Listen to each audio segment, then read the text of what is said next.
Hello, and welcome to Hospice Insights, the law and beyond, where we connect you to what matters in the ever-changing world of hospice and palliative care. Hospice audit updates. UPICs may pick you for a prepayment review. Welcome, Zaina, to another episode of our lovely podcast. How have you been? Not bad. Thanks for having me again, Brian. Yeah, happy to do that. There's always a lot going on, I know, in the hospice world. It seems since I've started hosting this podcast, it's a lot of enforcement-based issues, but it's kind of out of necessity because we're seeing a lot of activity and new developments with government enforcement and audits, payment suspensions, revocations, all that sort of stuff. So I think, Zaina, you and I, you in particular, who work very deeply in this space, are kind of at the leading edge of this. We, through our clients across the country, kind of get first looks at the newest trends and what is emerging. And now we have this prepayment UPIC. Why don't you describe what a prepayment UPIC is, and how it's different from what we've typically seen from the UPICs? Sure. So a UPIC is a Unified Program Integrity Contractor. And historically, the UPICs almost exclusively conducted post-payment reviews. So they're sending record requests asking for documentation for dates of service that have already been paid. Recently, however, we have had a handful of clients come to us for assistance with prepayment UPICs. So this is definitely a new development here. And that means that the UPICs are reaching out and requesting records after claims have been billed, but before payment has ever been issued to those providers. So we know UPICs, the unified part of their name, means they can do Medicare and or Medicaid, and we've seen them do both. Is this a Medicare issue? Is this a Medicaid issue? This is mostly on the Medicare side, and we are seeing activity from all three of the UPICs. We started off getting several requests from one among the group, and now we have seen all three contractors conduct this type of prepayment review. And just for our audience here, I'll list them out. We have Clarent Integrity Solutions, Safeguard Services LLC, and then last to the party here is Covent Bridge. Yeah, each one covers a different region of the country, and I think whenever you see one UPIC do something, you always wonder, is that their innovation, or is this a more kind of, did it come from higher up at CMS to implement something new? And now that we have evidence of all three doing this, it sounds like some strategy that CMS has implemented among the many strategies and efforts it has implemented over the past couple of years to just really increase the pressure on hospices. So, all right. So we know we're familiar with UPICs, and we have been for years. But as you said, these prepayment reviews are different just because of that. They are prepayment. What else is different about the prepayment UPIC audits that we've seen? That's a good question, Brian. So previously with the post-pay UPICs, hospices would receive requests for anywhere from 25 to 75-ish claims, submit documentation, and then receive a decision as to, most recently, just a fraction of those claims. Whereas the other claims would be excluded or undecided in some way. Here in the prepayment context, some of these are being conducted in rounds, similar to like we would see in a targeted probe and educate audit. For example, Clarent, their approach, in at least a couple of examples that come to mind recently, they would issue 10 additional documentation requests. So asking records for 10 patients, 10 claims. They will issue a decision as to all 10 of those claims. And then just a little bit later, the hospice will receive another 10 ADRs, again seeking records for 10 patients, 10 claims. So it's more of a round process, at least from Clarent, what we're seeing.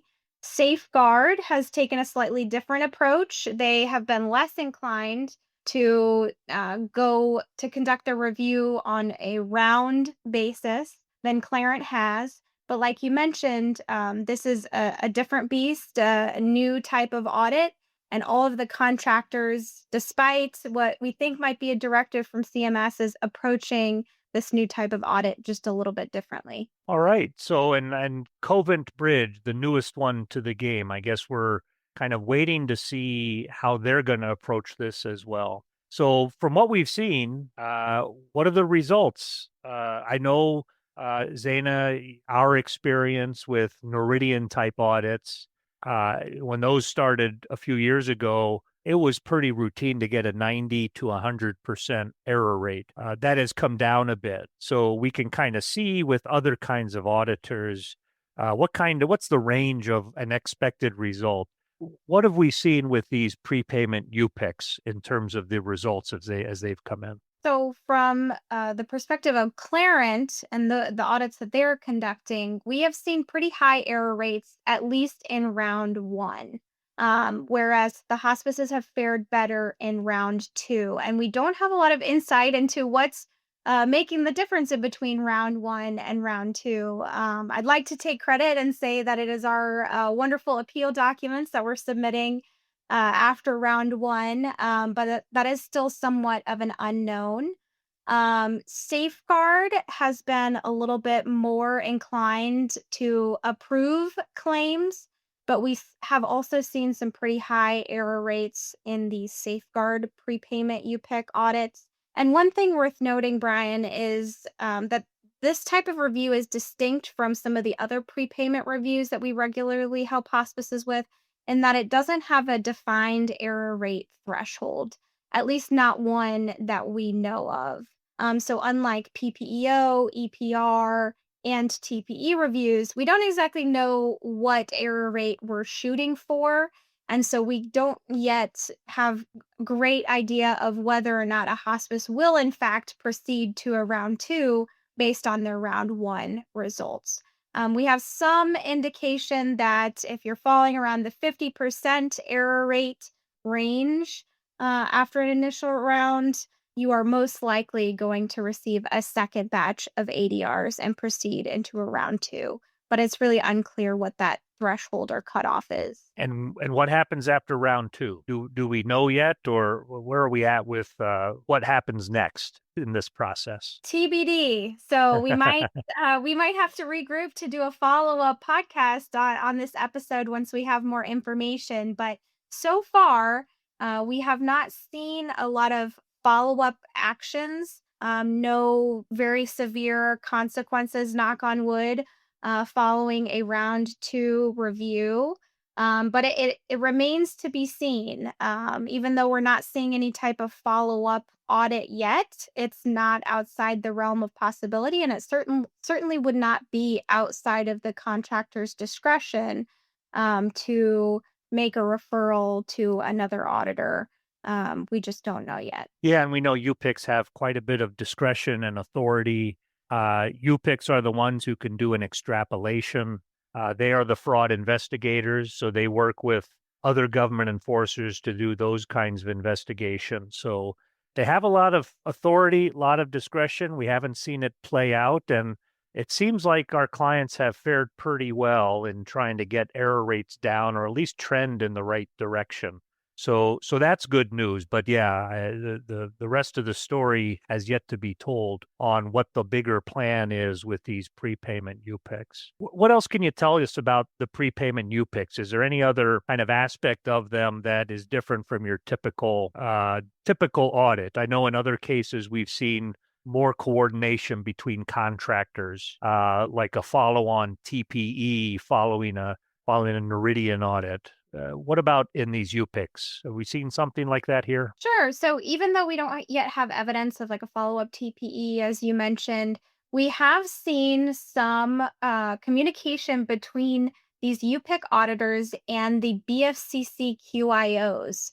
So, for example, a hospice submitted records in response to a UPIC ADR, and then a little bit later, they will receive a records request from the BFCC QIO assigned to their region. So those are focused on quality care concerns.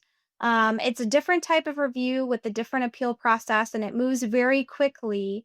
But just know that if you are undergoing one of these prepayment UPIC audits, it's not outside the realm of possibility that you might hear from your BFCCQIO in relation to something that the UPIC saw in the records and flagged to that separate entity for follow-up. Okay.